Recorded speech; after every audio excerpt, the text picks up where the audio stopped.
día, un sabio peregrino que se dirige hacia un pequeño pueblo hindú encuentra en su camino al señor Cólera. El sabio le pregunta ¿a dónde va tan temprano por la mañana? El señor Cólera le explica que ha recibido la misión de eliminar 500 almas de la tierra. Como habrá mucha gente entre los peregrinos y las condiciones higiénicas no serán muy buenas, es el lugar ideal para ejecutar mi misión, le dice. Pero cuando el sabio vuelve de su peregrinaje, piensa que el señor Cólera le ha mentido, puesto que en lugar de las 500 almas que le había dicho que se llevaría, se llevó 1500, y piensa, si lo vuelvo a ver. En ese momento se encuentra de nuevo con él y le dice, ¿y las otras 1000 almas? Y el señor Cólera añade, el señor Miedo también estaba allí. Fue él quien ha cogido las otras 1000. Esta historia, llena de sabiduría, demuestra que el miedo a la enfermedad puede causar tantos o más estragos que la enfermedad propiamente dicha. En cuanto empezamos a alimentar pensamientos de miedo, imprimimos ese miedo en nuestras células. El campo vibratorio de los átomos emite entonces una resonancia que tiende a atraer hacia nosotros lo que más tememos. El miedo genera retención. Todo nuestro cuerpo se contrae tanto por dentro como por fuera. La energía circula más lentamente. Dudamos, esperamos, no nos atrevemos e imaginamos lo peor. Nos sentimos mal, tenemos palpitaciones, dolor de cabeza, nos preocupamos por lo que pueda pasar. Dolor en las piernas, nos da miedo avanzar. Entra en juego el nervio ciático. Miedo a lo que pasará. Nos contraemos y sufrimos estreñimiento, miedo a soltar. Luego nos duelen los codos, nos da miedo tomar una nueva dirección. Nuestra visión disminuye y se vuelve borrosa. Miedo a vernos en una situación difícil. Y nos sentimos cada vez más ansiosos y angustiados. En realidad, el animal y el ser humano esencialmente solo tienen miedo a morir. Esto nos lleva de manera inevitable a protegernos continuamente. El miedo a sufrir es en definitiva el mayor mecanismo de protección que se pone en marcha frente al miedo a morir. Esto explica que el miedo a sufrir sea omnipresente y que todos los demás deriven de él. La obesidad puede representar una manera de protegerse de la atracción que otras personas podrían sentir hacia nosotros o nosotros hacia ellas.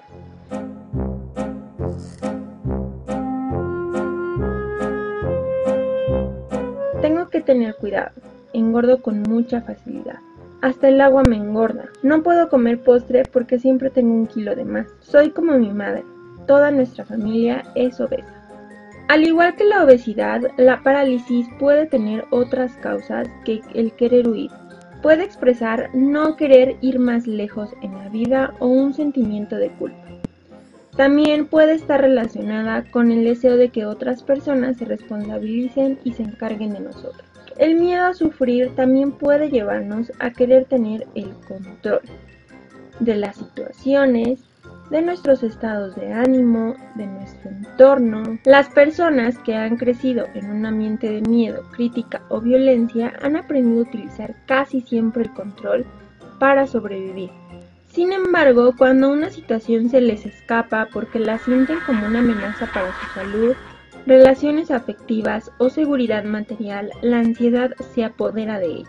Si esta ansiedad se prolonga o se intensifica, puede dar lugar a fobias o incluso a neurosis fóbicas. Podemos distinguir fobia a los objetos, fobia a los animales y fobia a determinadas situaciones.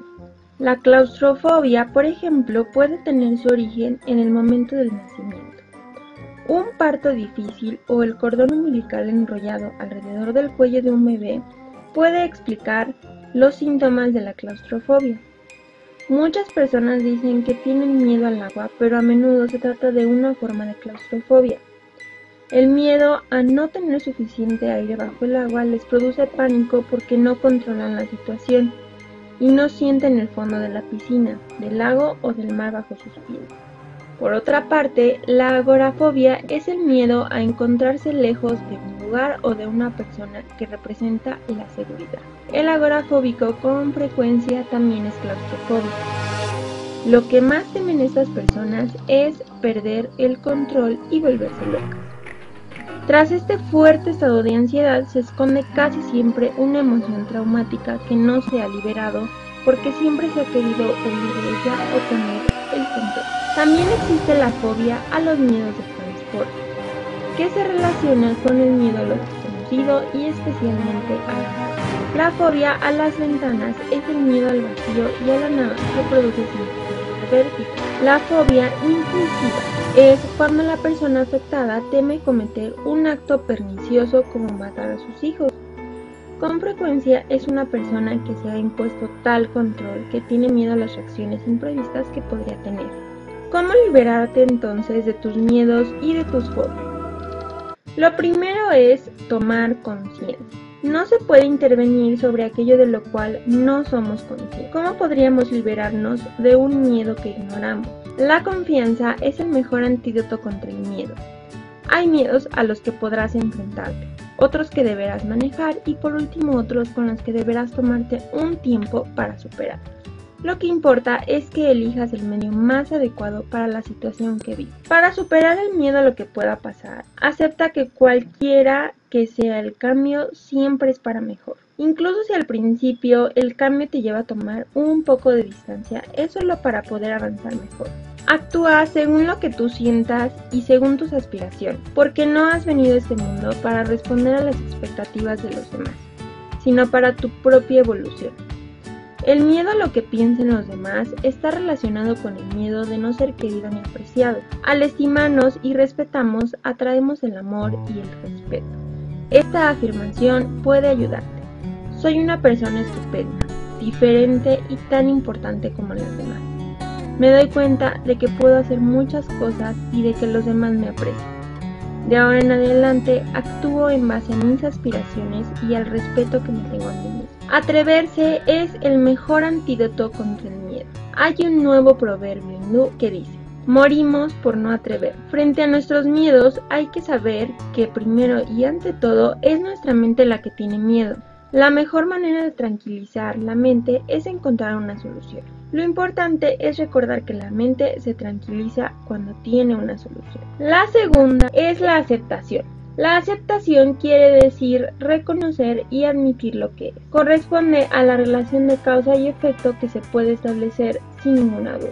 Las primeras etapas de recuperación de los alcohólicos anónimos consisten en aceptar que tienen un problema con el alcohol y en reconocer su incapacidad para solucionarlo por sí mismos. La tercera etapa es la acción, es decir, lo que va a permitirnos transformar el miedo o el sufrimiento en confianza y bienestar. Podemos influir sobre el estado de ansiedad y sobre la angustia mediante la respiración, porque cuando esta es lenta y profunda, oxigena el cerebro, tranquiliza el corazón y actúa sobre nuestro plexo solar. Para hacerlo, estés donde estés, detente e inspira por la nariz mientras imaginas que la fuerza y la paz penetran dentro de ti. Contén tu respiración unos instantes y después expira al máximo imaginando que la ansiedad, la angustia y el pánico se van totalmente de tu cuerpo para dar lugar a la calma y a la paz interior. Mantener un pensamiento de miedo puede engendrar una forma de pensamiento obsesiva. Cuando te hayas calmado, puedes repetir esta afirmación hasta 100 veces al día si es necesario para ordenar a esta forma de pensamiento que se vaya. Soy el único dueño de mi vida y libero y suelto cualquier forma de pensamiento que no sea beneficiosa para mí o para mi entorno. Dios o la energía de vida y de sabiduría está conmigo y todo va bien. Ahora estoy en plena posesión de mis capacidades. Mantener estos pensamientos y creer en ellos firmemente termina por crear un patrón elemental de protección y de éxito. La ansiedad, la angustia y las fobias pueden también provenir de emociones fuertes en las que nos hemos sentido inmovilizados. En una situación de angustia es mejor no quedarse solo. Pide ayuda a alguien en quien confíes mientras sigues utilizando los ejercicios de respiración lenta y profunda. El abuso de tranquilizantes crea depresión. además de debilitar la fuerza que necesitas para liberar la emoción responsable de la angustia que intenta salir a la superficie. Cuando hayas recuperado cierto control, puedes intentar descubrir cuál es el elemento que desencadena el pánico. Si nunca has liberado emociones fuertes, te recomiendo que acudas a un terapeuta que sea capaz de acogerte en esa emoción. Podrías recurrir a la masoterapia o a movimientos de anti-gimnasia, porque esas emociones están también inscritas en la memoria celular del cuerpo. Puedes utilizar la relajación o simplemente la energía del amor y la receptividad del terapeuta. Sea cual sea el método que elijas, recuerda que hay que acoger esa emoción y no enfrentarse a ella o provocarla. No hacemos que las flores crezcan tirando de ellas. Podemos afrontar el miedo, pero la ansiedad, la angustia y las fobias deben manejar. El enfrentamiento solo servirá para endurecer la coraza protectora. El amor y la suavidad permiten que el caracol salga de su concha. Intenta encontrar la emoción de tu pasado en la cual te has quedado estancado. Cuando vuelvas a vivir ese doloroso suceso, contacta con el sentimiento que tenías en ese momento. Recuerda que el control viene del miedo y la serenidad de la confianza. Mientras no permitamos que nuestra tristeza, nuestra ira o nuestros gritos y los sentimientos que nos hacen daño emerjan, seguiremos intentando huir de ellos, anestesiándolos con el trabajo, las actividades, el alcohol, la droga o los antidepresivos. Pero al mismo tiempo estaremos continuamente atrayendo situaciones que los hagan resurgir y nos provoquen pánico, mareos, desvanecimientos, parálisis, angustia, arritmia o fobia. La única manera de liberarnos es volver a vivir los acontecimientos que nos hicieron sufrir a fin de desdramatizarlos y transformar nuestra comprensión sobre ellos. Recuerda que el miedo a sufrir hace más daño que el propio sufrimiento.